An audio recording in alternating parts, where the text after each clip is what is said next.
As a small biz pro, I saw we roll, using procurement, program and control. As a small biz pro, I saw we grow, using procurement, program and control. I'm a businessman, yes, I'm an entrepreneur. Oh yeah, I'm a businessman, yes, I'm an entrepreneur. Oh yeah, I'm a businessman, yes, I'm an entrepreneur. Good afternoon, everyone, and welcome to the Business Zone with Crystal and Gilbert. Gilbert is having a little technical difficulty. I'm not sure why. I don't think it's Gilbert. I think it's just the system is acting crazy. So he should be on in a second, and then we might have to make some adjustments. But today we're excited again. We're on this journey to look at another way or a broader way to do business, closing the economic global trade gap and bringing together the African diaspora. So we're excited as usual about being here. And so Gilbert should be here in a very few moments. Seems like our streaming platform did an update. And when that happens, somebody always gets, usually it's me, because usually I can't get my right camera on, but today it seems like it's working for me. So he should be here in a very few moments. But I hope you guys all had a fantastic week. And again, as usual, we are very excited to see you. It's Friday. Hey, Pat. And Pat's our loyal. Pat loves us and we love Pat. And thank you, Pat, for being here. We're excited to be here, and we're excited to talk about the kind of the direction the business zone is going in now. There's so many things that are happening out there, and we just need another way or a way to expand how we're making our money. And I think we're losing out in so many ways by just being focused in on just the one way we've been taught to do business and selling within our target market that is right there in our backyard. So today, as we have been for the last 3 or 4 weeks, talking about bridging the gap, and so we're doing a little different format today, and our format is going to be talking about the fact that everybody else is talking about the African diaspora unity, Black unity across the board, no matter where we as Black people are living. Let's see, Gilbert just joined. Let me add him to the stream. That was new and different, Gilbert. Are you there? Can you hear me? Can you hear me? Oh, yes, I can hear you now. Okay, all righty. So Gilbert is here. Good day. Yes, good day. Gilbert's on in his nice sports jacket. I'm reporting from a remote location from my mansion today. All righty, that sounds fantastic. Now that's the manifestation, man. Last week you were in your condo, and this week you're in your mansion. Whoa! I'm in my mansion today. You're in your mansion today, so happy to have you. You want to change your background? I can't. I've been trying to do that, and it won't let me. Oh, okay. You just having challenges all the way around, huh? Yeah. I'm trying to do my banner there, and it won't let me. So I said, you know what? Let's just report from my mansion. Okay, all right. Well, you report from the mansion. That gives us all encouragement that mansion capabilities are possible. Oh yes. So how you doing today, my co-host? I am well. It's been a whirlwind week as usual. Yeah. But it is what it is, right? So today I had to do a couple of new weeks. I think we have a little We got delay in our echo. audio. I see we got Okay. Pat here joining us today. Hey, Pat, how you doing today? Welcome to the Business Zone. Let me see if I can. Maybe it's on this side. So let's see if we can. Let's see if that's better. We'll get through all of this. I think that's the enemy trying to keep us from having this conversation, That's Gilbert. right. That's That's what I right. think it is. They can't stop But us. we're going to have it. No, We they are cannot stop us resilient. from having. We are resilient. We've been doing this since 1867. Right, exactly. So we're gonna come across it. It's so funny. I was working trying to get us some graphics in, and I had got this one graphic, oh, beautiful, part of something we had talked about earlier. And I looked Yeah. up, and first of all, I was asking for a map of that triangular trade Yeah. routes, and it was like, I can't do that. What do you mean you Oh, can't do that? What the heck? And then I said, okay, well, you do know you're not smarter than me. So I'm the human here. And so I was like, okay, well, just give me an ancient map of the world. And then I'll put my own stuff in there. So he gave me that. Then I had it all perfect. And all of a sudden, I went to save it and then it disappeared. So I had to go do it again. Yeah, right. Okay. oh, Well, man, that's that's again, crazy. I'm the human.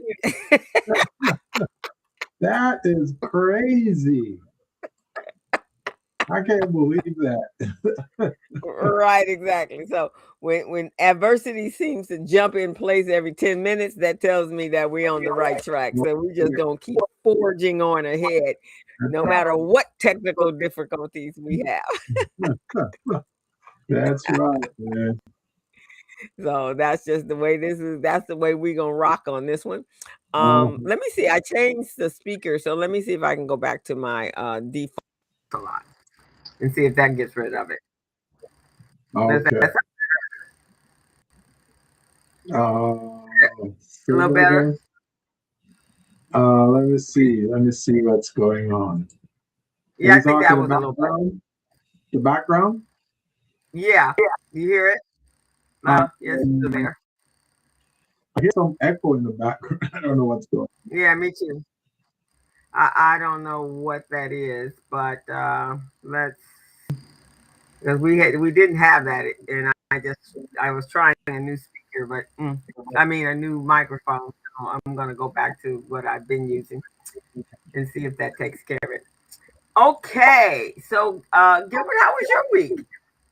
Oh man, my week has been good. Of course, I've got my mentorship program that's going on right now. So we went over elevator pitch. So I'm gonna have my proteges do their pitch this coming Tuesday. I'm pretty excited about it.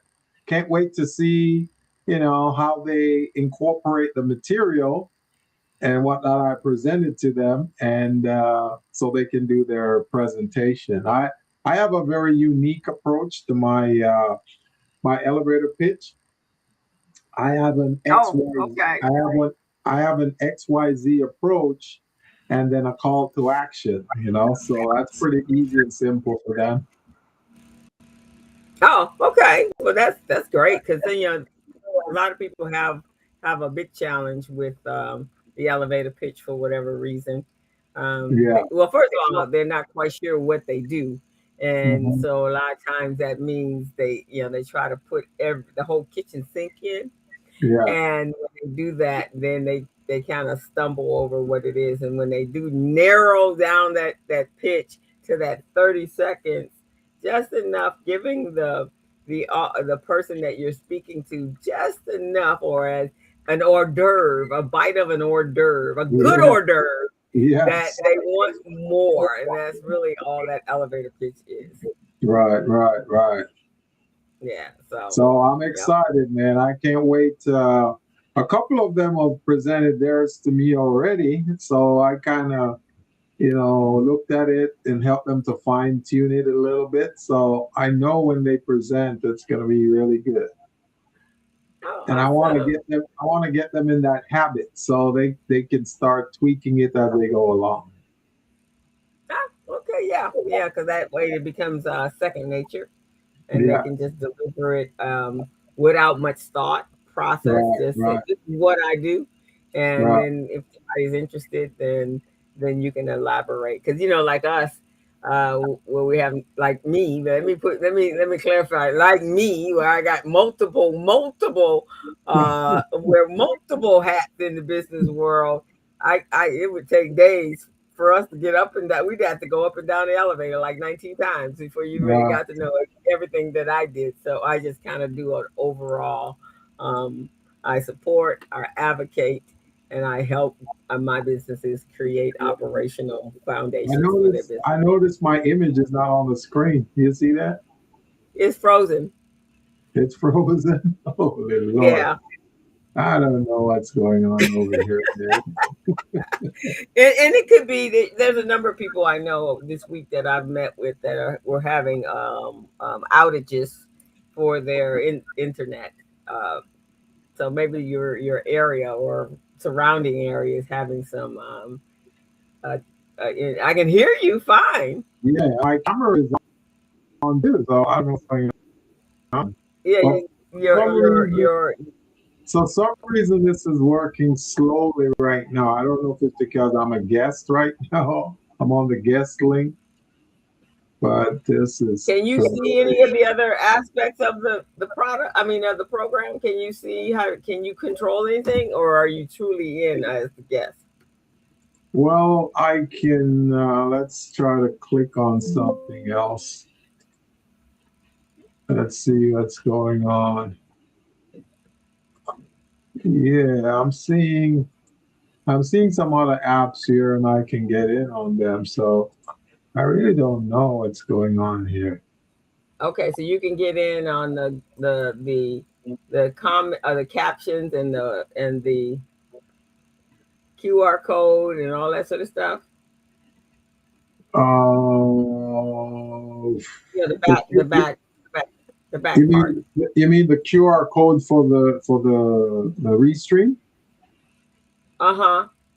No, I'm not seeing any of that. Okay, so then you are in on the back side of it. Well, here's what we can do. We can while I go through the sending everybody over to our YouTube channel and doing that, maybe you want to try coming out and coming back in now that you're in. Come back in on the On the host link. regular. Okay, let me try that on the regular, okay? All right, and then I'll take us over to the QR code and Yeah. then just kind of talk about the objective of today's show. All right. And by the time Take you'll care be of back. business. Go ahead. Take care of business. All right. All right, guys. So we're having a little technical difficulties. We have no control over that. Obviously, we don't own the internet nor nor the platforms, but I think it's more the internet on his side. That's usually when we have the most problems. But in the meantime, while he's coming, Gilbert is coming back in, and so we can get moving with with our topic today. I would love for you guys to go over to our YouTube channel, hit that subscribe button, or you can also take a picture of the QR code. It'll take you to our YouTube channel and become a part of our family. We got some exciting things that are heading that'll be here for you, and we're really excited about it. And so we would love for you to become part of our family. Hit that notification button for us to grow from a YouTube standpoint. We need all the subscriptions that we can get, and it's been a slow journey. This doesn't cost you any money, as it does with as it doesn't cost anyone that with anyone that are just coming in on the regular YouTube platforms. So we would love for you to join us, and so yeah, you can get in firsthand. And our topic that we're talking about, we'd like to have you guys. And oops, what happened? Where'd you go? Well, now I kicked out. Oh, here I am. There I am. We'd love for you also to give us some input on what you feel about this topic that we're doing and how important that you think it is to us doing business in the future and how we can grow our business. And if you have some apprehensions, we want to hear that as well. and maybe we can address that. We've kind of been doing some major research in this area. So hit the QR code and then come back on in, and then come back to us, and we will get started. So today, as Gilbert is coming in, our topic is, again, we are doing this Garvey 2.0 series, and it's really not to replace what Marcus Garvey did back in the 1800s. This is a new version of that, and what that is where are we today in this world, and how can we expand, and better than that, how can we connect um, with the African diaspora? It's such a big world out there, and we are only tapping into a small percentage of it. But I think there's opportunity. And the thing that we're talking about today, I don't know if you guys ever have this happen to you when you kind of decide to connect to something, and as you're manifesting stuff, and as you're putting your focus and attention onto the things that you want, all of a sudden everything starts to come to you with that particular concept or that focus in mind. And so, of late, since we started talking about this subject, I've been getting so many emails, and so many things are going on in the world that it appears that Gilbert and I are not the only ones having this conversation. Many people across the world globally are having this conversation as well. And so that's what we're kind of excited about, is that this is I want to say it's a movement that's happening. So today we're talking about um, the African diaspora. Everyone's talking unity, but what are we building? So we want to be able to talk about, from conversation to economic collaboration. What does that look like? And so we're talking all folks or all people that recognize themselves as um, a Black American, um, Afro-Cuban, Afro-Caribbean, whatever that is. We do know that all of our ancestors, or everyone actually on the planet, came from Africa.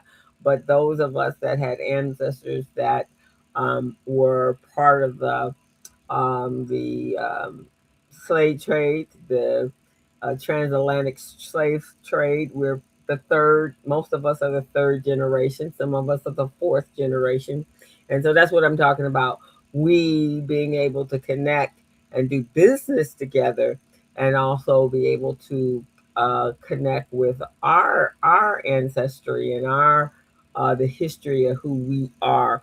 So we're talking Africa, we're talking the Caribbean, we're talking Black America, Black Europe, Black South America, Black North America. That's both the United States and Canada. So, as you all know, when you travel, you see us everywhere. So, that tells you that we are bigger than what we think we are, and we expand over all of the continents that are out there.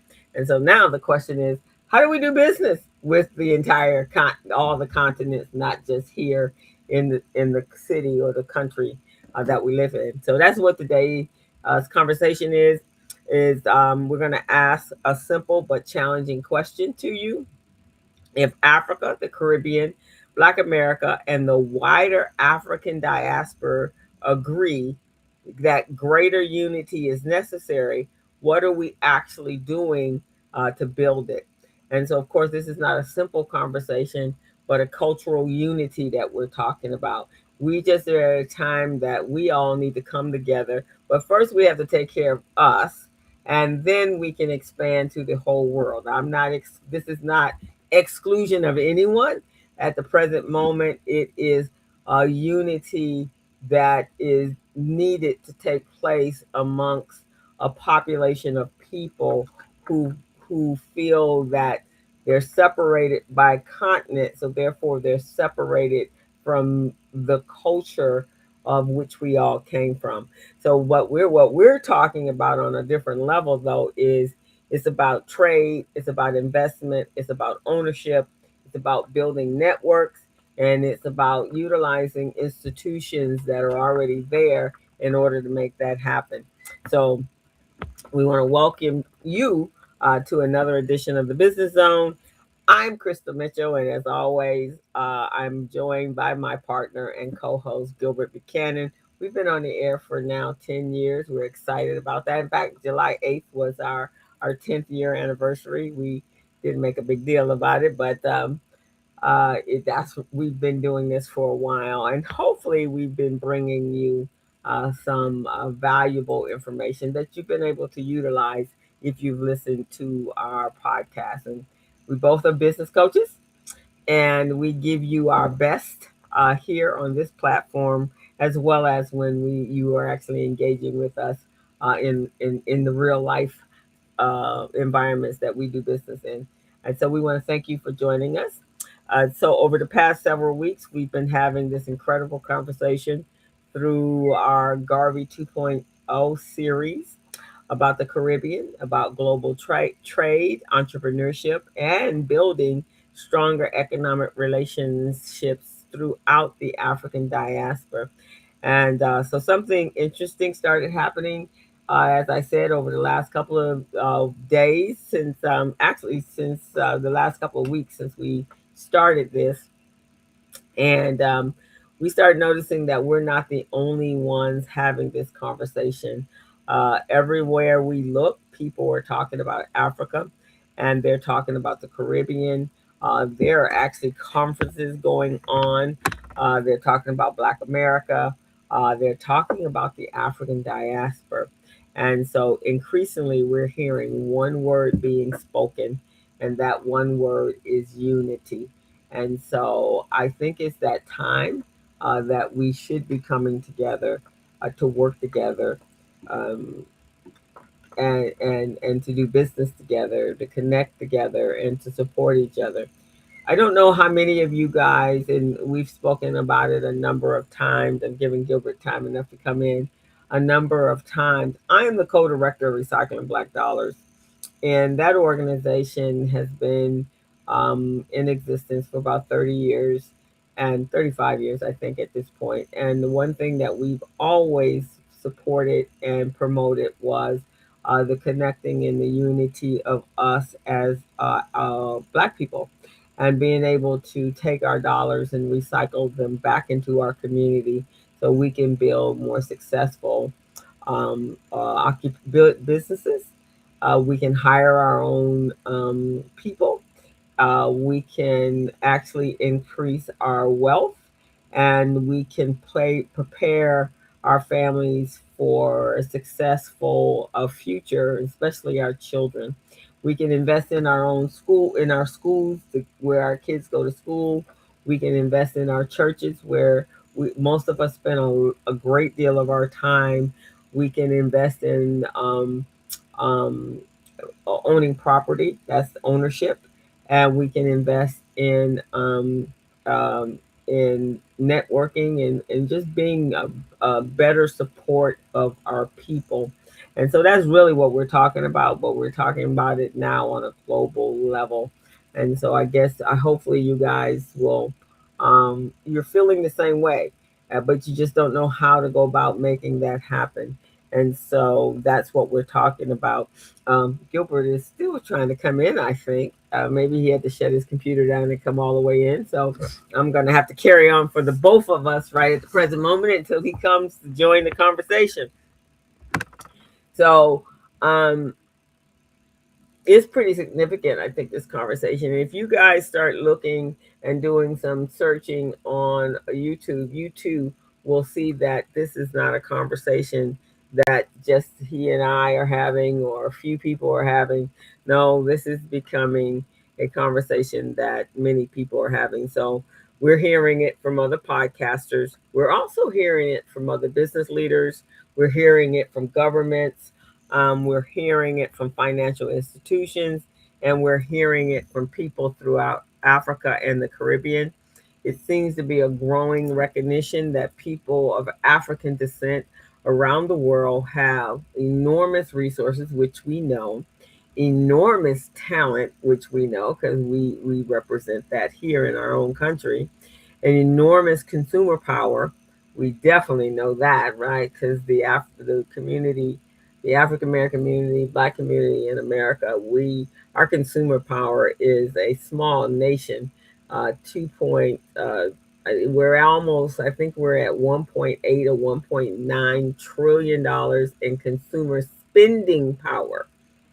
That's different than buying power. So we spend our monies, um, and so the dollar always has power, but we're not exactly reaping the benefits of that $1.9 trillion consumer power. And so we got to do some reshaping of our mindset.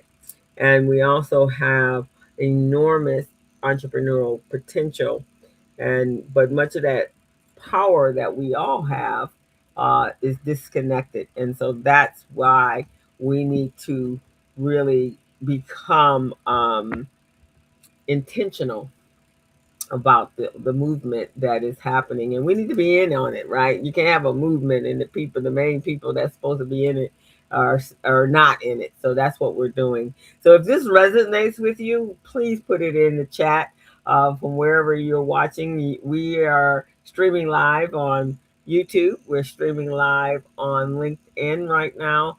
Actually, two YouTube channels, my personal channel as well as the Business Zone's channel. And so there's four different places that you can actually see us. And so if you are on any of those channels, let me know and let us know how you are resonating with the conversation that we're having. Do you think this is something that's important? Do you think that have you had thought processes of how that looked and what would that look like if we were doing that? So that's what we're kind of trying to get a feel for you. So we're bringing you information that you need. Is it overwhelming to you? Um, is it something that's been on your mind for years and years, but you have been not comfortable actually saying it? What's your status out there right now? So today we're going to react to some of the conversations that are going out there.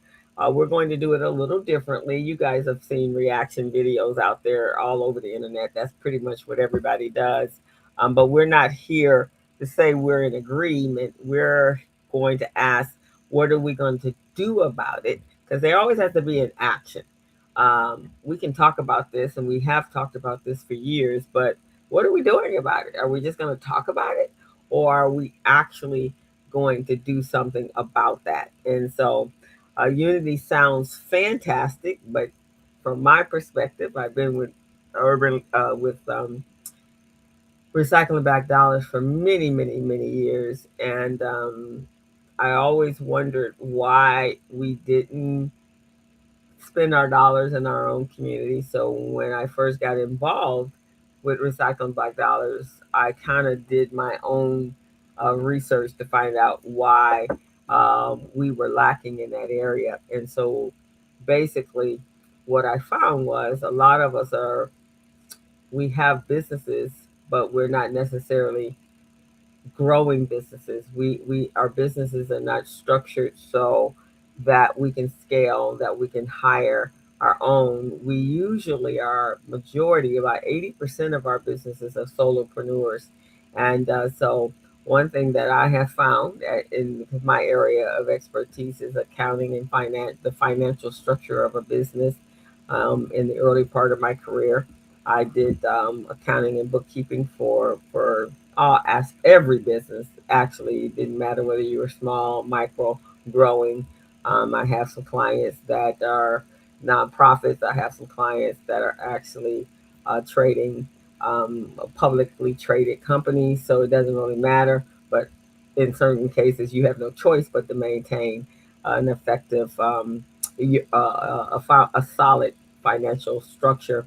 And so what I have found that our solopreneurs, um, if they're working just regular, it's like a solopreneur is a person that has created a business, but it's really a job, right? So they go at it really hard, but it's only them. And so you can only grow so much when it's only you.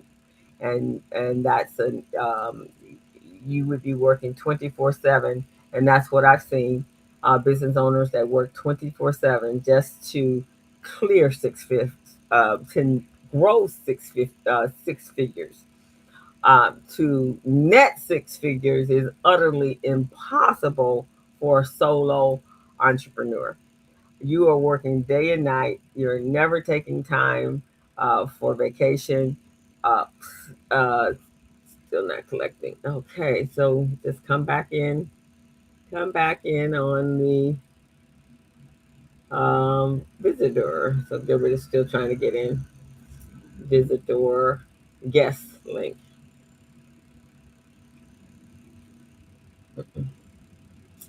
All righty, guest link. Okay. So, um, and if Gilbert was on, he'd tell you the same thing. He sees the same thing. Anyone that is coaching and working with small businesses, we all know it's the same effect that we have to change our mindset. We have to get to a place where we can actually grow our businesses. And one of the key factors of growing our business is being able to hire people to multiply ourselves so that we, the founders, can go out and sell the business. And then we have someone to execute the action, the operational procedures of the business, the processing of the business. So when you wear all the hats, that makes it very difficult for you to do that. So that's what we're talking about. But you can do that with partners while you're building the revenue that would allow you to be actually a business owner. So business owners actually employ other people, or they expand their ability by partnering with other people that have resources that can also augment what they do, and then you work together to grow. And so that's really what we're talking about, is how do we work together to grow. So that's what we're going to talk about. So unity has to start at home, first of all, and then we can expand ourselves to start connecting outside. So unity without a strategy doesn't necessarily change. It doesn't change economic conditions. What it does is it really keeps you stuck where you are, just trudging along, trying just to make sure that you get a paycheck, let alone being able to pay somebody else to help you out. And so that's kind of what we're going to talk about. So everybody's talking about Black unity, but how are we building it? That's really our question today. And I hopefully Gilbert is being able to come back in the way he was on. What I'm going to do real quickly, guys, is we can see if we can get him back on. I'm going to give us a little station break just for a second, and so we can see what's going on and get him on, because I do need him for this next part. And hang on in there, guys. Just give us 2 minutes. We're going to have a little station break, and maybe we'll show Gilbert's video here that might help us to be able to hold on. Let me see if I can pull up a little commercial break for us, and we'll show Small Biz Pro, and then see how that, and then we'll come back with him hopefully. Okay, that should be our plan. And let me see. Uh, Let me get to him, and then we'll get to you. So, any questions for anybody? Anybody have any? Are you listening to us? And is this something that's interesting to you? If so, we'd love for you to let us know. Um, is this something that you would be open to doing and willing to do in with your business practices? And are you interested in growing your current business practice? So let me give you who Gilbert is and his Small Biz Pro and how it can help your business. Let me go over here to share. Wow. I see if I can connect with him. Let's go over here.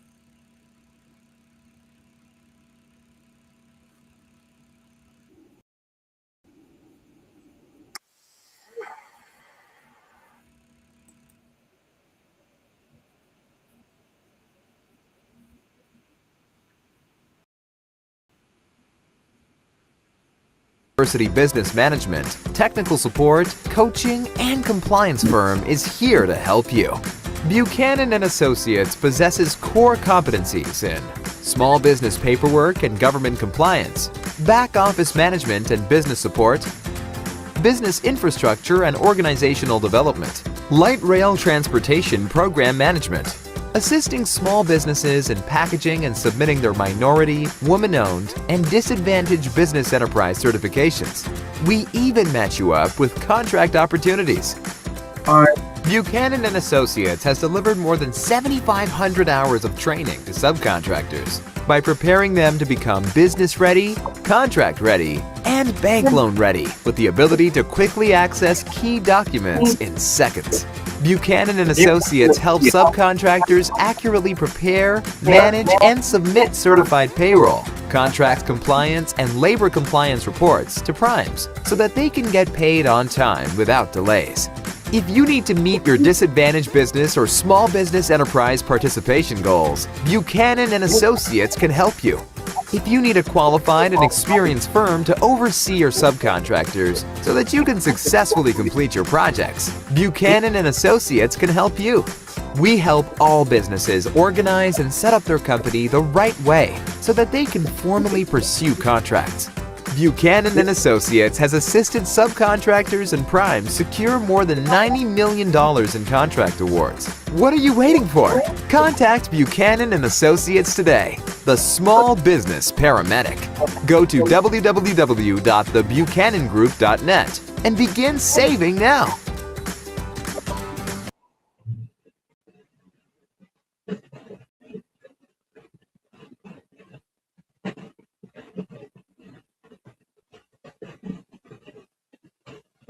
Oh, somehow my audio is not kicking in. Let me see what's going on here. No, that was me. So can you hear me now? Oh yeah, I can hear you. Yeah. I can hear you. Okay. Yeah, that was actually me. I actually had I had taken a moment so I can talk to you. Oh man, you're gonna have to do most of the action today, calls, because on my side nothing is working. Okay, no problem. So basically, I'm getting ready to talk about the show the video about I've already gone up to we're at segment 1 now. So what the people are talking about, I've talked about the unity part, and now we're going to talk about what we can actually do to change some narratives here. Okay. And so Good. Pat says she's all in. I've asked the audience what their needs were. So basically, we're going to start the conversation that caught our attention on how more people than us, the Gilbert and I, we just didn't come up with this idea because we woke up one morning and said, hey, let's do something different for the business zone.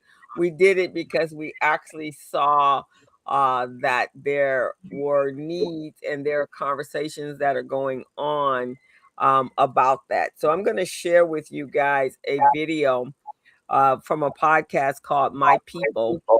It was published about a year ago and is entitled African and Black American Unity, Building Global Wealth and Opportunities Together.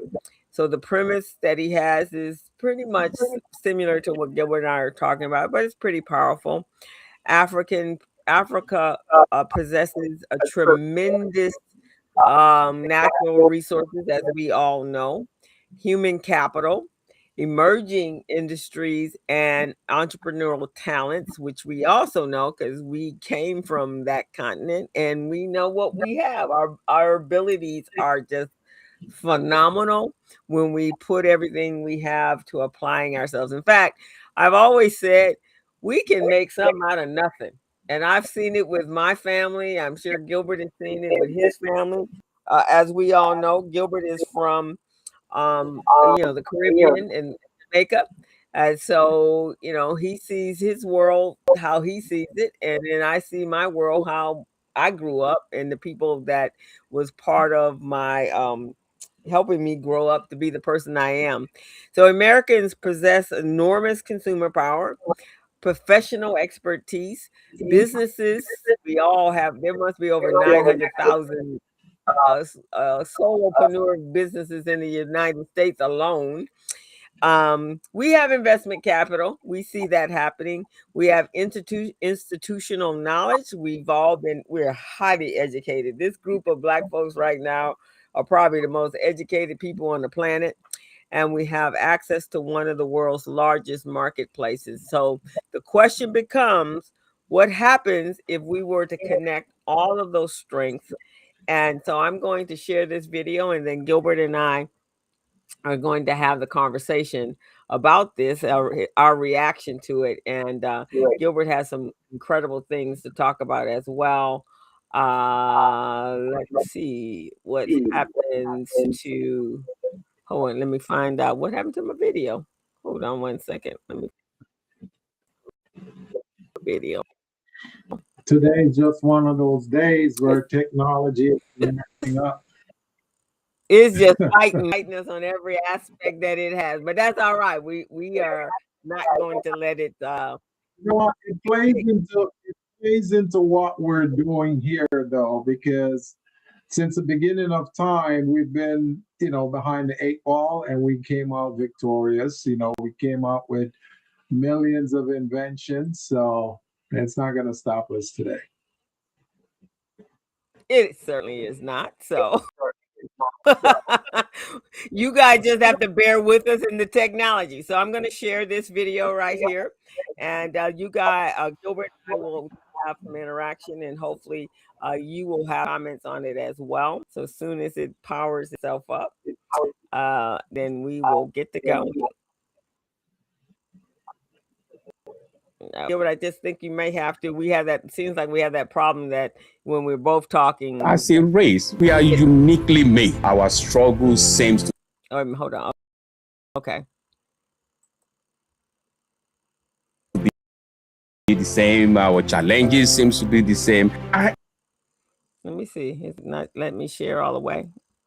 Your identity, and you are my identity. African American is the richest group of blacks on earth. Let's match the financial strength of African American with the flamboyant blessing, natural resources deposit in Africa, and match it together. Our relationship as an African, our relationship as an African American is far away. It's not about someone is better than the other one. It's just means we are different individuals. Don't let us focus on things that is not adding value to ourselves. Let us work on things that will help us, to get to the next level, that will empower us, that will strengthen us, that will make us who we have obtained to be. All righty. So this young man who runs a podcast called My People's Network, and he talks about this and how we can come together and what that means to us. So again, that's what we're talking about today. How can we come together as a people and be able to work together? And so that's our conversation. So Gilbert, your reaction to this video? Well, my reaction to this video is what we've been saying and doing on this podcast since the beginning, since 2020, when we actually came on air with this program, is that yes, we're stronger together, and if we really join forces, they cannot stop us. No one can stop us. And again, like I say, after slavery, post slavery, it was very evident that blacks were very innovative. People didn't really know that before. They just thought blacks were just workers. We're worker bees, and that's what we do. But then post slavery, they saw a lot of inventions that's created by us, things that they never even thought possible.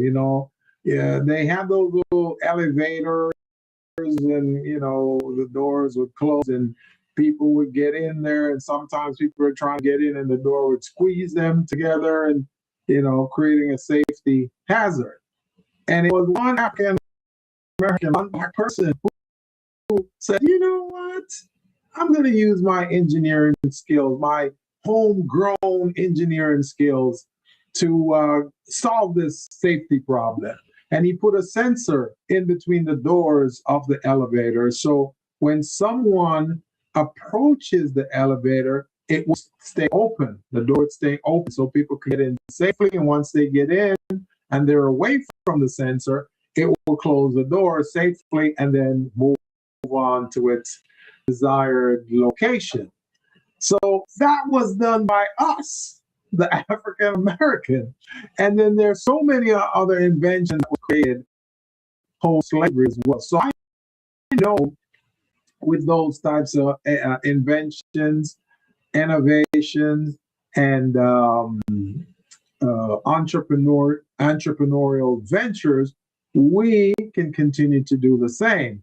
Now, the thing that we're promoting in this program in terms of the Garvey 2.0 philosophy and doing business in the Caribbean and the African diaspora is that if we pool our resources, so for example, if we've got technology and resources here in the US, and we tap into different Caribbean nations that have raw products that can be manufactured or a service that can be improved, with our technology coming together, we can build a very amazing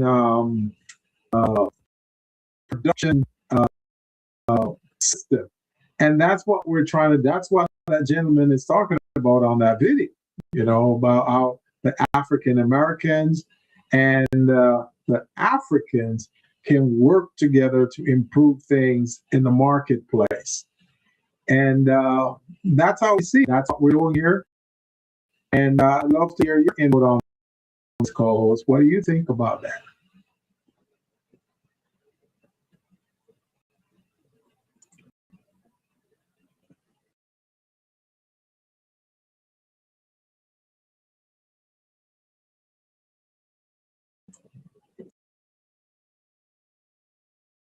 I think you're muted, co-host. I can't hear you.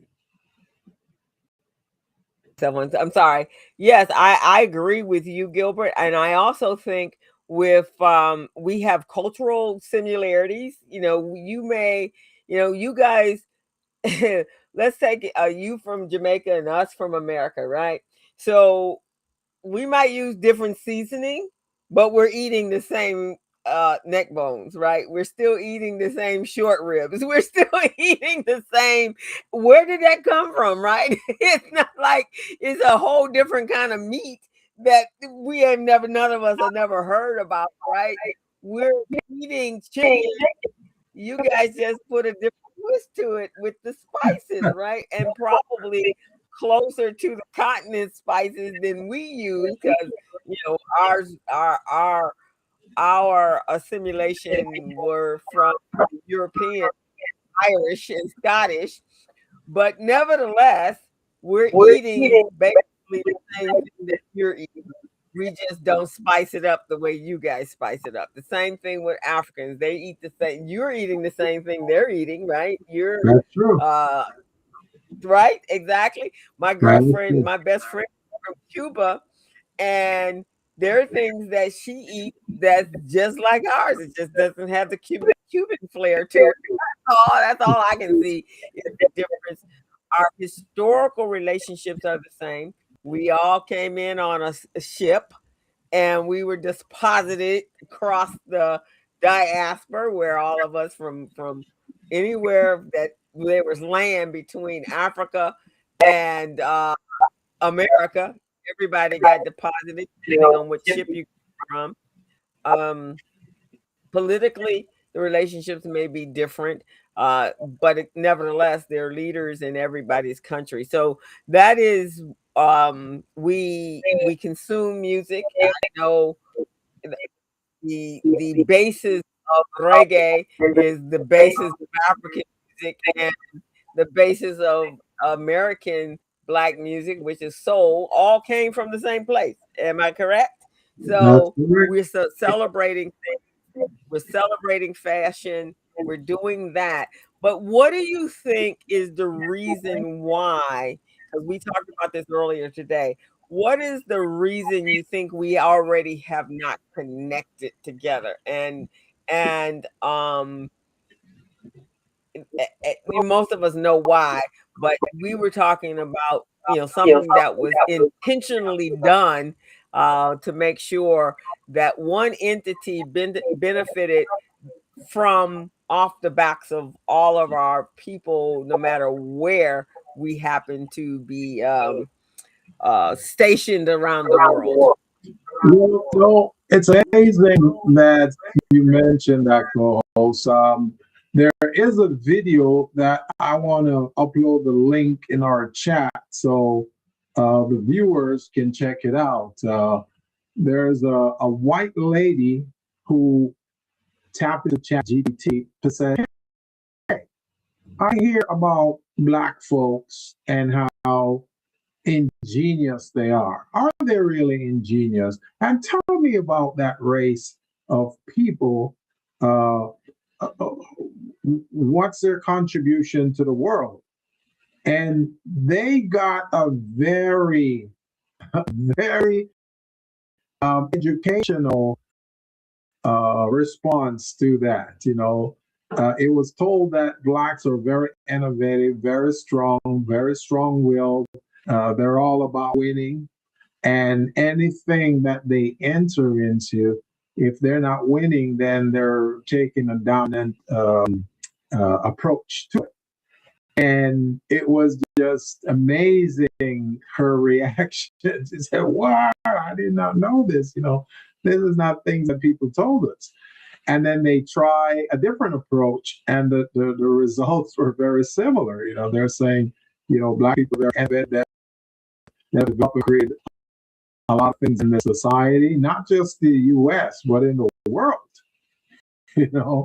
So that is supporting what you just said about us working together. However, the system was created to separate us, to say, hey, I don't want you joining you Jamaicans. I don't want you joining forces with the Trinidadians or the Barbadians or the Americans or the Africans, because you guys are just going to create disruption in the marketplace. And that's really what we do. We create disruption.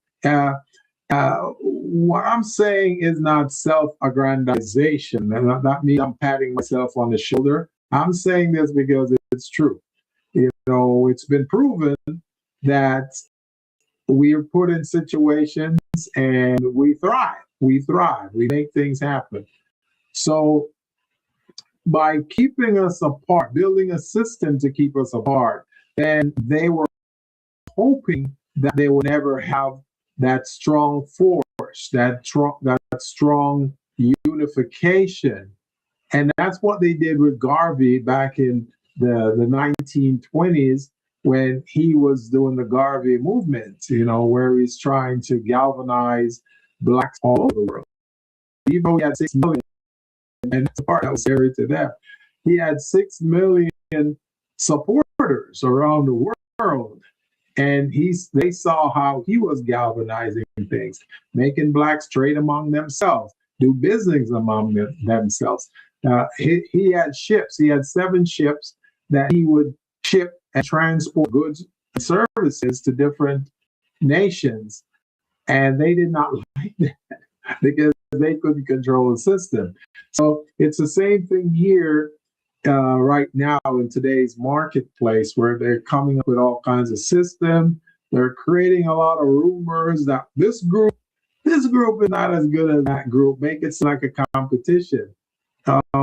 The Caribbean blacks will never like the American blacks because the American blacks are lazy and the Caribbean blacks are just so hardworking. So now they're creating that narrative that the Caribbean blacks and the American blacks are going to start fighting against each other. And they have the blacks in Africa saying, hey, You're not African. You're somebody else. If we're not African, who are we? So they do those things to create separation. But we're not fooled by that. We understand what's going on. We understand that at the end of the day, it's all about unity. There's over 1 billion blacks in the continent of Africa, plus the rest of the world. You see what I'm saying? So that's what we're trying to do with this movement right now, is to bring blacks together, because we know that the way the system, and we've seen this in America, the way the system is set up, it's not set up to give us a place at the table so we can share that pizza pie. No, they don't want us to do that. They want to say, hey, you know what? See that slice of pizza you have? You better not share it with the American blacks, because they're going to take all of it. Or you don't want to share it with Caribbean blacks because they're greedy. So they're coming up with all kinds of scenarios, but we know better than that. We know better. we remember back in the day with Jesus, the feeding of the 5,000, 5 bread loaves and three fishes, 3 small fishes. So that's what we're doing here today, man. We're spreading the wealth, spreading the love, and that video right there personifies that. Yes. My mother always used to say that if someone was trying to keep you from doing something, that meant that there was a reason behind that. So the more they keep trying to separate you, there is a powerful reason why that is the case. And so that's when you have to, forge ahead and ignore all of the chatter that you hear, because that's the only reason anyone is trying to keep you from doing something, is because they know you have the power and the ability and the ingenuity to make it happen, right? So that is something that everyone should ignore. If they're trying to literally separate you, telling you you're different and that one is going to take from the other, nah, that's what I call bullying. And you need to know that there's a reason. So, and that's why we're having this conversation today, is because we're not the only ones having this conversation, to be quite honest with you. There, as I said earlier at the top of the show, this conversation is being had because of the very thing that Gilbert just said, that people don't want us all to come together in unity. Because if you really look at it, if you guys Google the percentage of people that look like us across the entire world, I guess that would strike fear in me as well, Gilbert, to be quite honest, because we are not the minority. Right. We are the majority, and that is really what is happening. They don't want you to do that. So I want the audience to hear something very important, because we just heard from a podcaster. You're hearing from a content creator. You're hearing from Gilbert and I. So we're not saying everybody's going to pack up and move to Africa. We're not saying everybody needs to become an importer, because most people think that's the only way you can do business globally, is that you got to have a whole container full of stuff to send it somewhere. That's not what we're talking about. We're saying start looking at the African diaspora as a potential business system that's different. So I'm going to share a video with you that is coming from the financial leaders that are actually in Africa, from the business owners, and we're talking very wealthy, very successful business owners that are in Africa. There was a conference that took place in July 7th to be exact, and it took place at the in Gambia, and it was the African Caucus conference. And so you're going to hear it from the financial leaders and the ministers and the financial ministers of Africa, talking about what is needed in Africa, and also how we can come together and work together. So there's some amazing things happening in Africa. I'm going to equate this to the gold rush that took place in California back in the early 1900s when they discovered gold. Right? This is when you really need to be ready to make a move, because this is the beginning of an incredible way for everyone across the diaspora to really get in on the gold rush. That's what I'm going to call it. So let me share with you, and then Gilbert and I are going to we're as soon as I get in. Let's see what's happening here. Okay, not happening here. So let me share it from this other angle. All righty. It's just amazing how it's just not letting us do what I wanted to do, but that's I all right. know. Isn't that amazing? It's happened to half of us on both sides of the globe. Right, exactly. All right, here we go. So I am going to share. There's several points here that I want to share with. It's going to let me do it. Whole uh, um, uh, presentation, but wait a minute. So this individual here that you're going to be hearing, his name is Rico Delgato.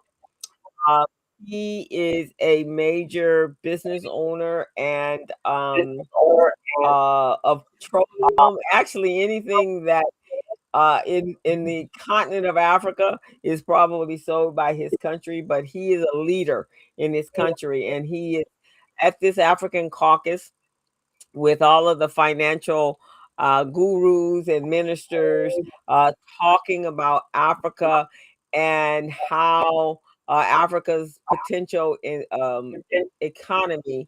And if you guys have been watching Burkina Faso, you've been hearing Captain Ibrahim talk about coming together in unity. You're hearing it from Nigeria. You're hearing it from Kenya. And this is really what he's alluding to. So take a listen. It's going to be two places that I'm going to share this information, and then Gilbert and I are going to then talk about it. So look what this very, very wealthy man is talking about happening, and his commitment to making this happen. Also know that the Dagato Group is going public in the African stock marketplace, and so that's significant as well. All right, so here we go.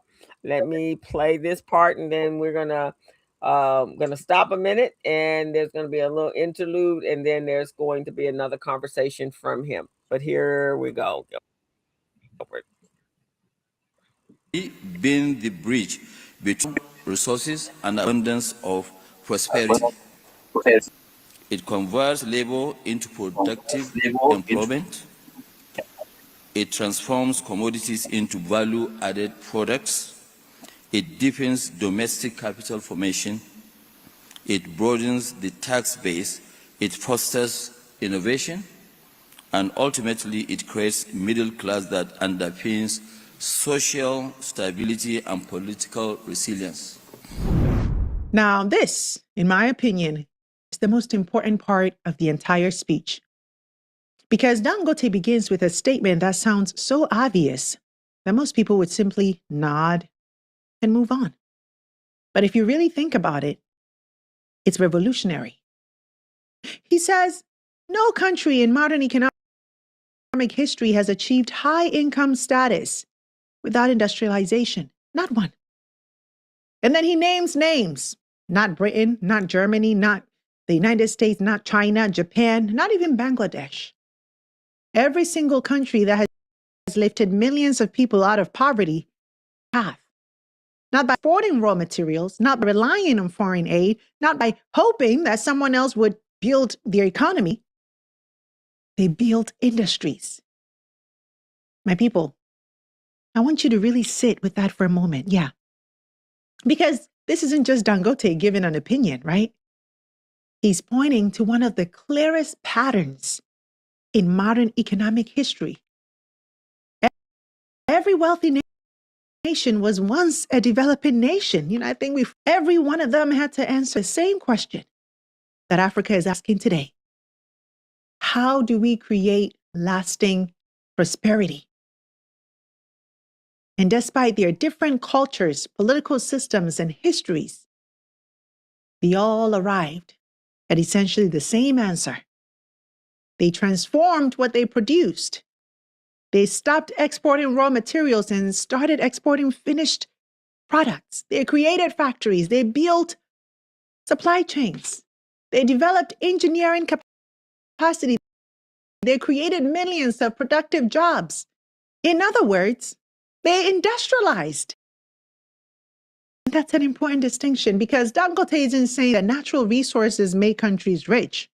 I mean, if that were true, Africa should already be one of the wealthiest continents on earth. Instead, he's saying that industrialization is the bridge between having resources and creating prosperity.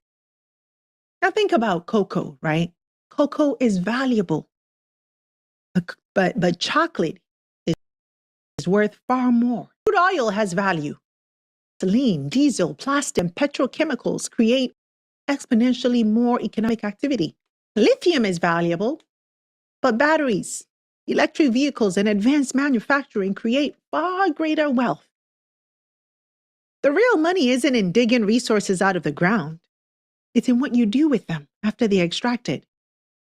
And that's exactly why Dangote says industrialization transforms commodities into value-added products, creates productive employment, broadens the tax base, drives innovation, and ultimately builds the middle class that gives countries long-term stability. I mean, what he's describing here is China. No country in modern day history has done exactly what Dangote is saying. No, there couldn't be a clearer example of that other than China. Now, notice something else, right? He never says industrialization is simply about factories. He describes it as an entire economic system. A factory creates jobs. Those workers earn incomes. They buy homes. Their children go to school. Banks make loans. Governments collect taxes. Businesses expand. Innovation increases. One industry supports another. And that's how economies compound over generations. And I think this is where Dangote is challenging Africa's development conversation. For decades, we've debated aid, debated foreign investments, we've debated natural resources. But Dangote is saying, we've been asking the wrong question. The real question isn't whether Africa has enough resources. The real question is whether Africa can transform those resources into industries that create wealth on the continent.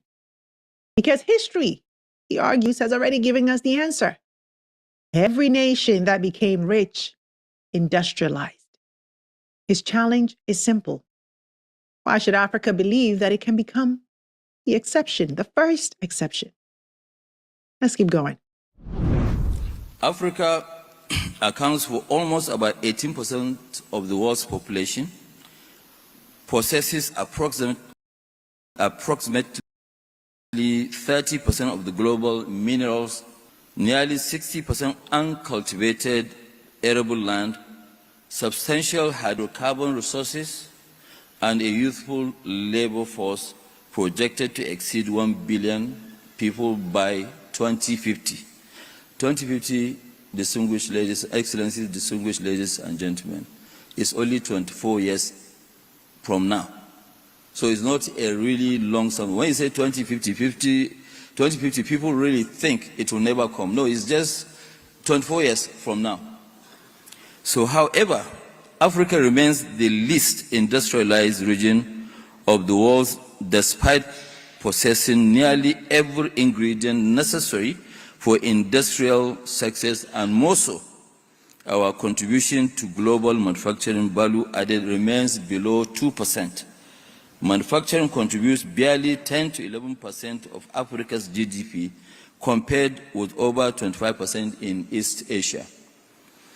Africa's share of global merchandise exports has actually stagnated around 3%, and more than 70% of our exports remain primary commodities and raw materials.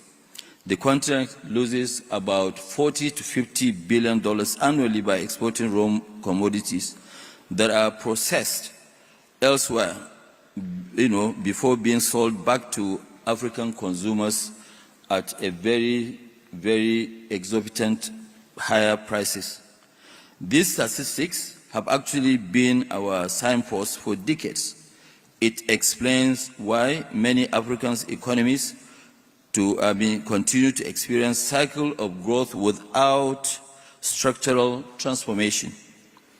Growth derived solely from commodities that can raise incomes temporarily, but industrialization creates wealth permanently.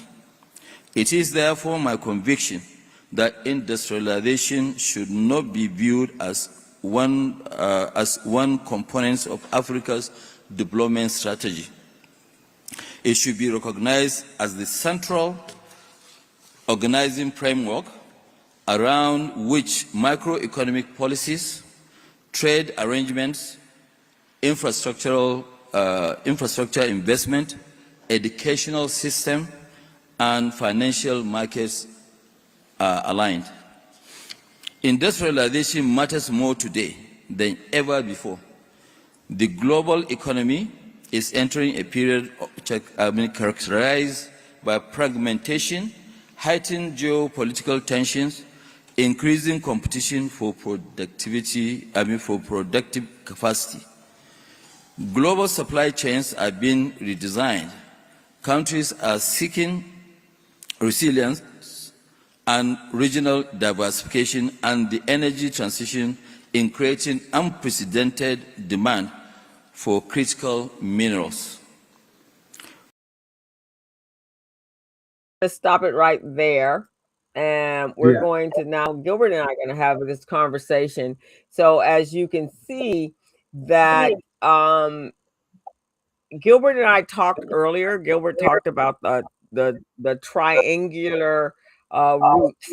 And so what Mr. D'Agato was saying was exactly that, right? It was, and Gilbert will go into more detail on what that meant and why, hundreds and 400 years later is where it is. But now Lico D'Agato is saying, no, we're going to flip that now. And so Gilbert will explain to us what that means. But I want you to say, because in the beginning of this video, and I put the link in there, it's really an important video for everyone to listen to. When Mr. D'Agato starts speaking, he says that he was introducing the D'Agato Vision 2030. That's 4 years from now. He has committed to a $46 billion investment into the continent of Africa, making sure that all 54 countries are working together because it requires them all working together. And he recently committed to producing 700 billion tons of oil in a refinery that is in Nigeria. And so he's committing another $46 billion to turning this situation around. So Gilbert, I'm going to kind of turn it over to you to talk about what led up to what he was talking about just now. So I believe that what Mr.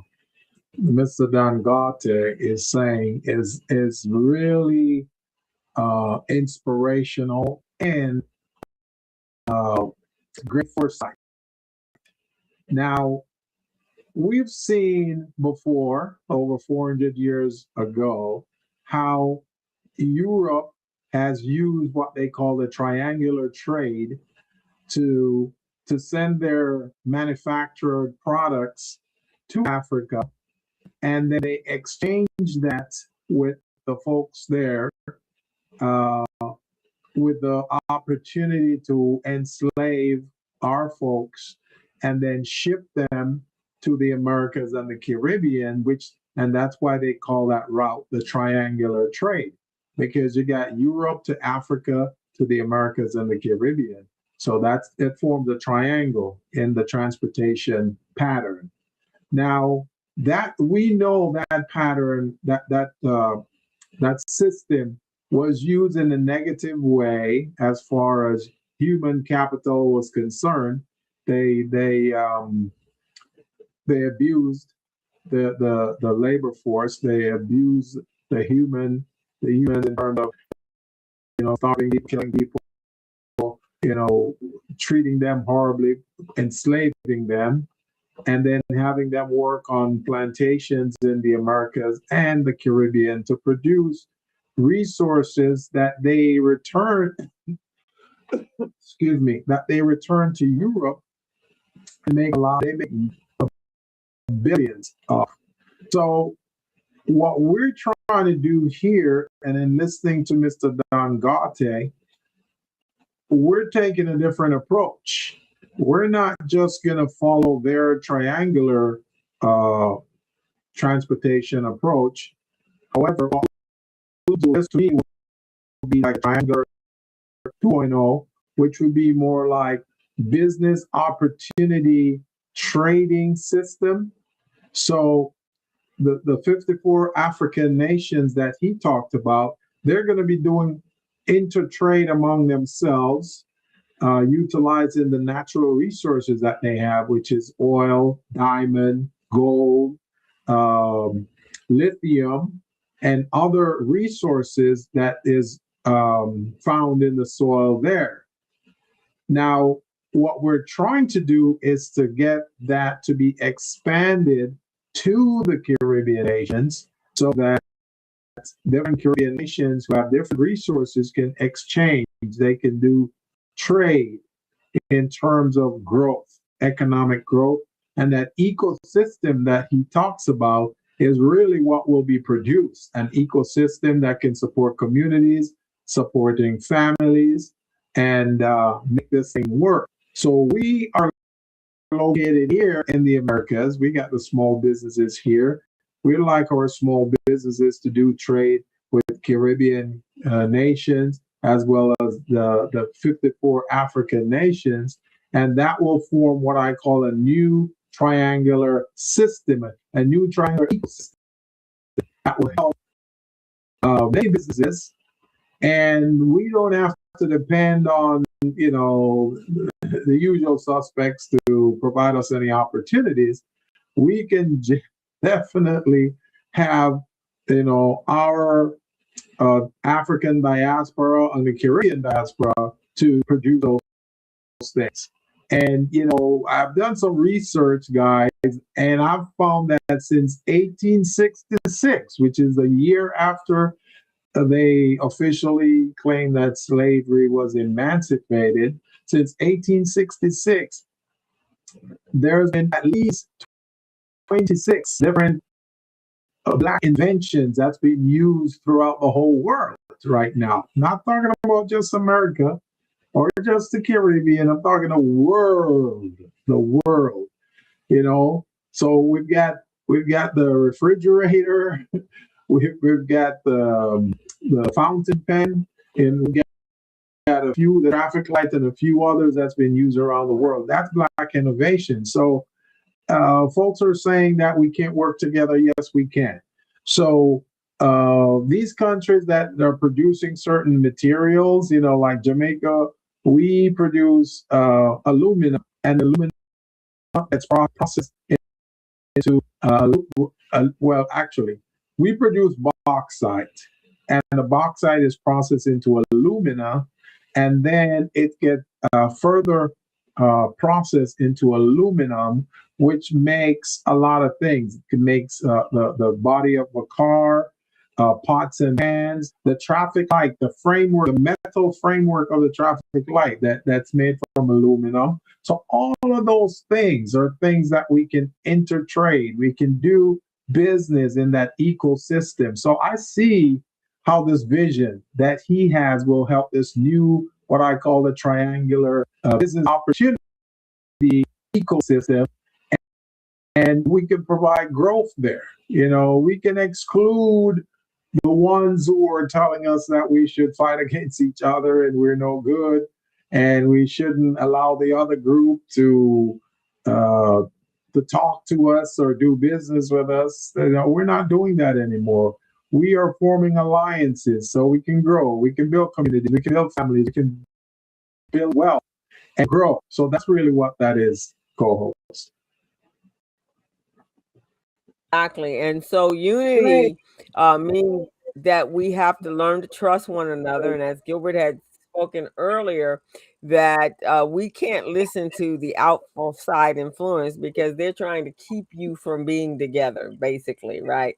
So we're not romanticizing the diaspora unity. It's going to take work because a lot of things have been in place to prevent us from coming together. But what we and we also know, just because and there's already, Gilbert just expressed it, there's conversations where people are not even claiming to be African. So obviously shared ancestry means, with the younger population, they think that they've always been here on the soils of the United States. Those of us that are like third generation and second generation, if they're still alive, we know better. But the fourth generation and the fifth generation seem to think they just kind of evolved right here on this planet, and that slavery has nothing to do with anything anymore. But it does. There is a shared ancestry, but it's not enough. But Africans are diverse. The Caribbean is diverse, and so are we, because we've had influences from the people that held us captive years.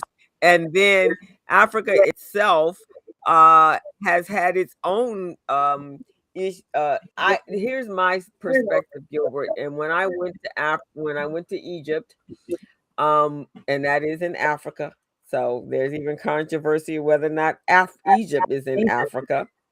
And when I went to South Africa, what I noticed was that the way I saw it in my mind was, when they took the best, the biggest, the better, the strongest, the smartest, and brought them here to this country, they left that country lacking.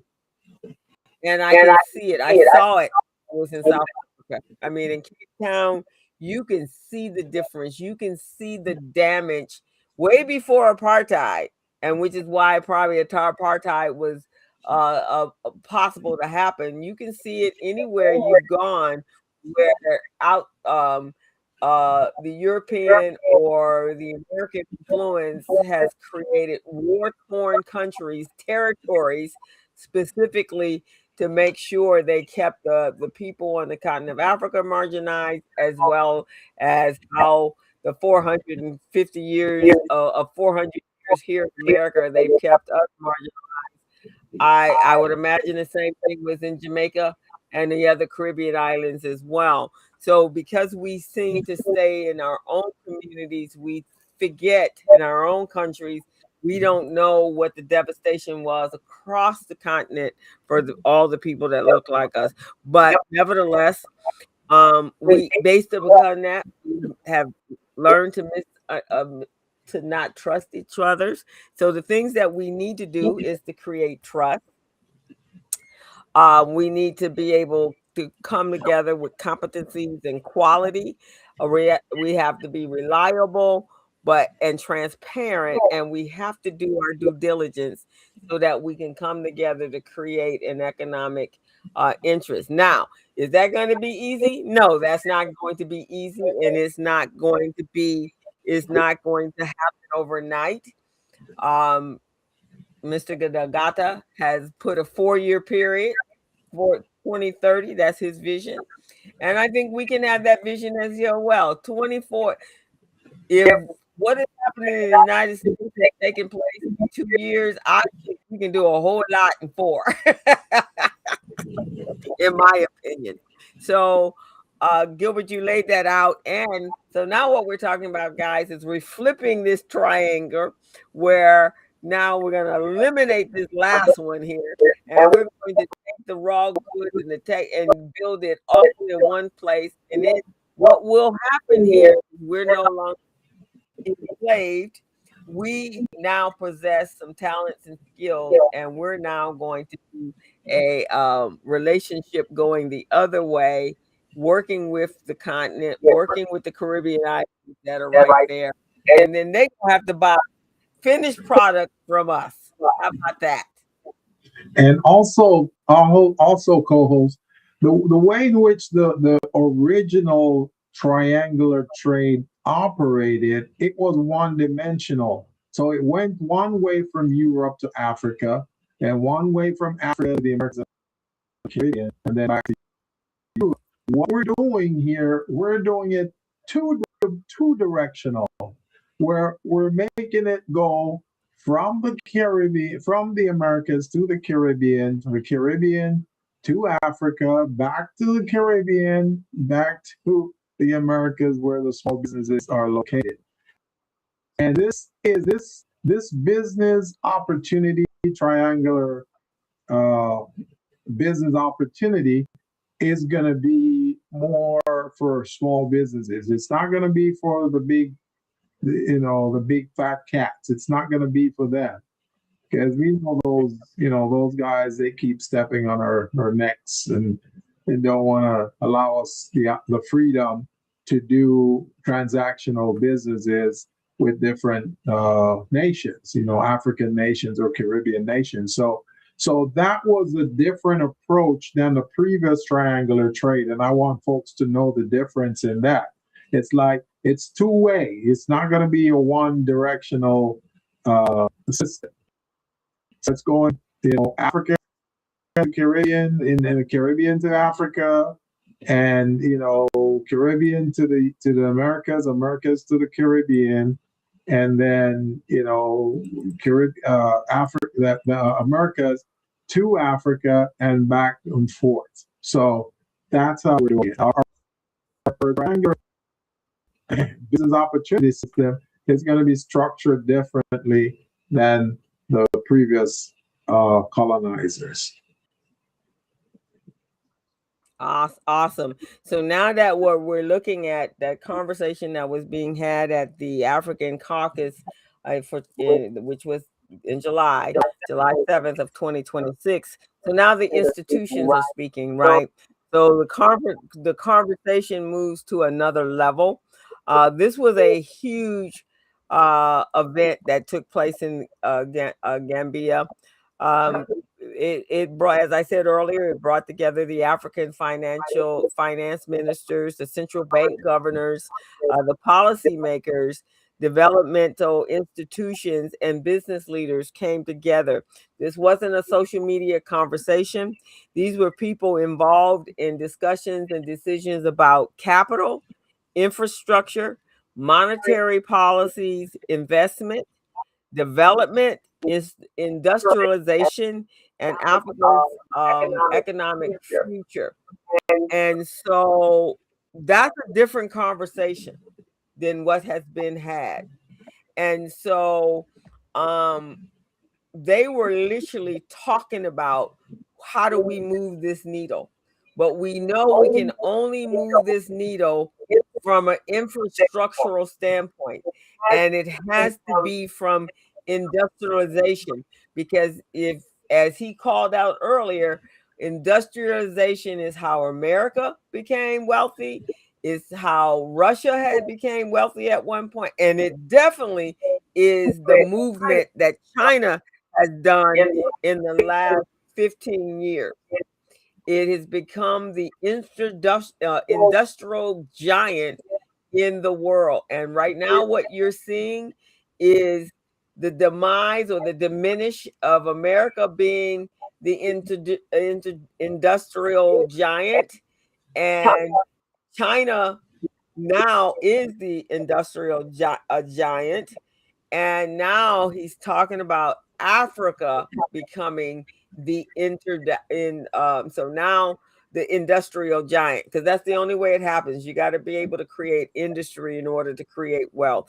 And so Mr. Gazgata is taking a commitment by saying, I'm going throughout this continent and I am going to invest in this continent so it can build its infrastructure projects. And so he's already invested $46 billion. So now he's coming with $2 billion that he's investing to Gambia. That's where they are right now. When they start to build these industrial complexes in all 54 countries, now this is where I believe American businesses come into play. And this is the things that we have learned, just as Gilbert always talked about, the innovation of our people right out of slavery up until the very day today that we're having this conversation. So we're going to kind of put a pin in it today, and then we're going to come back with the second part of this conversation, and hopefully we won't have technical difficulties next week, Gilbert.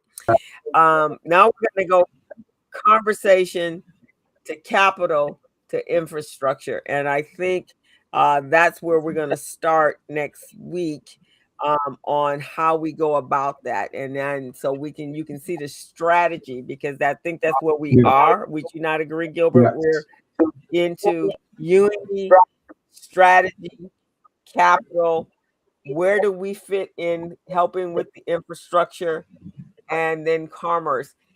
The one thing the United States does have, any of you that have traveled to other countries, we have infrastructure and we have systems. And we've all worked within the system. We're looking at an Afro-Caribbean trading system. That's what we're looking at.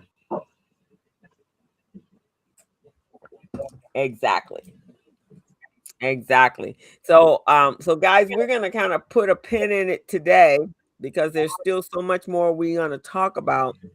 And we want to come back next week to kind of lay out the how-tos and what that looks like, the examples, what that looks like for you and I as business owners, and how we can possibly look at how we can create a network of procurement, supplier diversity matching. That's what, if you need to have an example of what this would look like, it would be that. Would you not agree, Gilbert? Yes, and that's very, very important to the ecosystem, the economic collaboration of what we're trying to do. So that involves procurement and contracting, and that's why we're building this Afro-Caribbean economic collaboration system and with the businesses. So we got 54 countries in Africa. We got 26 countries in the Caribbean. So right there, we got what, 84? Is it 84? No, 82. Yes. 82. 82. That we can do some business with. And that's big enough for us. We're good with that. We're not greedy. We don't need to deal with Europe or any of those other nations, because we know what they've done in the past wasn't very favorable to us. So we just want to take our own path, do our own thing, build our own ecosystem, build it among ourselves so we can thrive and create the wealth that we need to sustain communities and families. Exactly. And so I'm going to do a quick little research on how many Black business entrepreneurs are here in the United States, because at some point we all had to become entrepreneurs, because the establishment didn't want you to work for them. Exactly. So you had to use your own ingenuity and the talents that you had acquired and become your own. So here's the deal, guys. So according to the U.S. Census and the U.S. Small Business Administration, there are approximately 3.5 million to 3.7 million Black-owned businesses in the United States. The vast majority of these businesses operate solo firms, as I said earlier, while roughly 135,000 to 200 are employee firms with paid staff. So 3.5 or 3.7, let's round that up to 3.6. That's a lot of power right there. I don't know how else to say that. That's a lot of power. And so Gilbert said 82 with the 54 80. countries in Africa. Yeah, it's 80. 80 countries altogether. 80. Okay. So we got Okay. So African nations and 26 Caribbean nations. That's 80. Okay. So the highest concentration of Black entrepreneurs is Atlanta, Washington, D.C., New York, Chicago. At one point, the state of California had a large percentage. I think we're much smaller than that now, but that's significant. So put that all together, that's still a whole lot of power. And for African Americans, we want to be able to increase the number of employer firms from the under 200,000 to meet and match the 3.7 or 3.6 million solopreneur firms. We can do that by working together, by creating an economic collaboration that involves trade, investment, ownership, networks, and institutions. We can do this. We just have to put our mind to it, put our ability to work together, to connect together, to network together, to support each other. We can make this happen. We are capable of a whole lot of stuff. And so Gilbert and I really we can see this vision. This is our vision, our Garvey 2.0 vision. Delgado got his vision, the Gata vision. I'm sure all the different Burkina Faso, they have a vision. So how about we put all our visions together to building a global Black economy, one partnership at a time. And so that's kind of where we want to end today. We do apologize for all the technical stuff. Before you move on from this point, co-host, I just want to add one very, very important point. And I want folks to think about this over and over and over. The reason we decide to further develop and launch this system is not to rage against the colonizer system. We're not raging against the colonizer system. They've developed their system. It worked for them. It didn't work for us. So we're not raging against their system. Their system is what's raging against us. It's not giving us an opportunity, a fair opportunity to compete or operate. And it's very, very evident from the redlining system that they put in place back in the 1930s. You know, they put that system in place to suppress us. We couldn't get business loans. We couldn't get student loans. We couldn't get mortgages to build our communities and our families. We couldn't operate businesses. You know, many of them try to burn our businesses down. When we develop towns and systems, they try to sabotage and do whatever they can. So we recognize that we can no longer try to do business under their system. And that's why we are establishing and developing this Afro-Caribbean economic collaboration system. So we see this as an alternative, and that's what we're going to pursue. So we want them to think that we're trying to rage against them. We don't care about raging against the others. What we're doing is we're building our system. We found some fertile territory that can work for us, and that's why we're exploring the opportunities. I like the way you put that fertile territory, which I call the gold rush.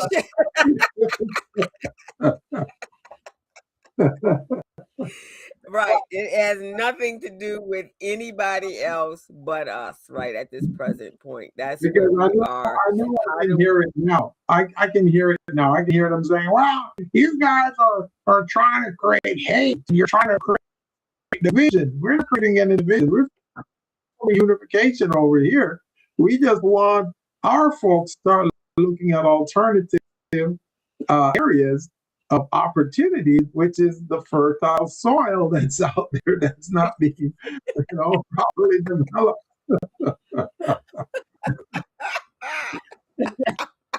I agree with you 100%, co-host. Yeah, In fact, I don't know if I'm sure you do, but everybody talks about Black Wall Street.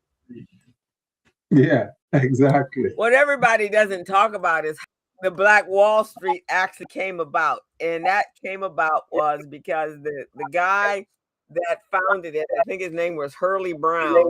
Hurley Brown, Yeah, Hurley Brown actually, when they did the Homesteader Act, remember the Homesteader Act yeah, yeah. that was created? You could go into Oklahoma and put your stake in the ground and call that your land, right? That was what that was. And so Hurley Brown went through the little area in Oklahoma, and he was in real estate, and he put stakes all throughout that little area, and he claimed that area as his Black Wall Street at Greenwood, and that's how he got it. So that's what we talking about. We taking our stakes and we putting them in the ground because this is fertile soil. That's what I'm talking about. They can't be mad at us because we decided to exercise our options.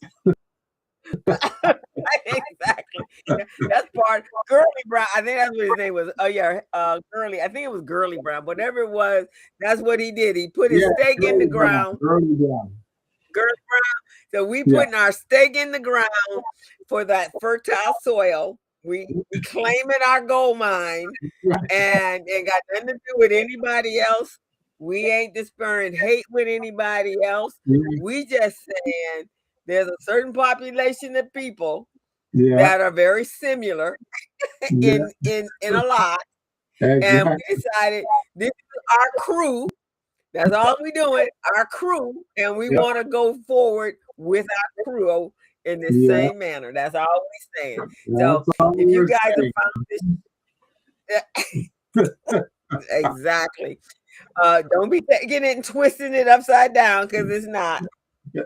It is what it is. So we just want to create a global economic environment that happens to be for people that originated or descended from the continent where their ancestors were born. That's what we're talking about. And so governments negotiate trade agreements, and that's what has happened in this country all along. But in my opinion, those trade agreements and those opportunities never trickle down to the entrepreneur. So we're talking about entrepreneurs creating trade relationships in order to move and forge ahead. That's what we're talking about. So the U.S. government has generated over 400 trade treaty agreements, and they never kept one of them. So why do we need to continue to linger around? We gotta find that fertile soil. You're absolutely right. If you're a farmer, you do not keep farming in soil that is not producing food. You have to go to new soil and start to turn and till that soil so that you can produce food. That's all we doing. Exactly. We just decided that this soil has become barren and it's no longer producing fruits and vegetables. So now it's time, and I'm a gardener, so all my gardeners out there know what I'm talking about. We're going to fertile soil. All right, everyone. It's been great. We again apologize for our technical difficulties, but Gilbert and I are true entrepreneurs. We won't push past it. I don't care what's trying to get in the way. There are no obstacles when it comes to being an entrepreneur. In my opinion, if I can't get through you through the open door, then I got to come under, around, over top Kick of it you. down. And so technology, kick it down. So technology, that you keep it up. That's all I can tell you. But it's not going to stop us. This is where we're headed. It's not going to stop us. So you give it your best, and we're going to give it our best shot as well. Right. So with that, guys, we want to thank you for joining us today. You can find this platform and this show on YouTube. And you can watch it as many times. Please share it, and while you're at it, please hit that subscribe button, and or take a picture of this QR code. Become part of our family. This is pretty much the direction that the Business Zone is going on through for the duration, for the rest of this year for sure, and then on into next year, because by 2028 we gonna be ready to plant some. We're gonna be looking at this. So the one thing that happens with fruit trees, Gilbert, you plant them, it takes them about 2 years to actually produce fruit. So this is like a fruit tree. In 2 years we're gonna producing fruit. That's right. That's right. And we got to make it cyclical. So we do 2, and then when we're close to ending at the 2, we plant another series. So by the time the first 2 ends, the other series is getting ready to harvest. So that's what we're doing, man. And that's what we're going. And in the gardening world, we call that succession planning. So we're gonna be doing succession planning right along with the initial planning. So with that, guys, have a fantastic weekend. Mull over this. I know this is a lot, but we want to take you all along with us. So hopefully we can, but we know some of you won't come with us. That's all right. Harriet Tubman had the same problem. We're gonna use the same methodology she did. But we're going forward. So hopefully you guys come along with us. Have a great weekend, and we will see you all next Friday. Hopefully technology free of issues, but if not, we're gonna still do what we're gonna do. So with that, Gilbert, you want to play our music and take us out? So I'll let you go ahead and do our. Oh, that's right. No, I'm sorry. Right. That's right. That's part of our technical issues. So guys, have a great weekend, and we will see you all next week. And have a great week. Bye-bye for now. As a small biz pro, so we roll, using procurement, program, and control. As a small biz pro, so we grow, using procurement, program, and control. I'm a businessman, yes, I'm an entrepreneur.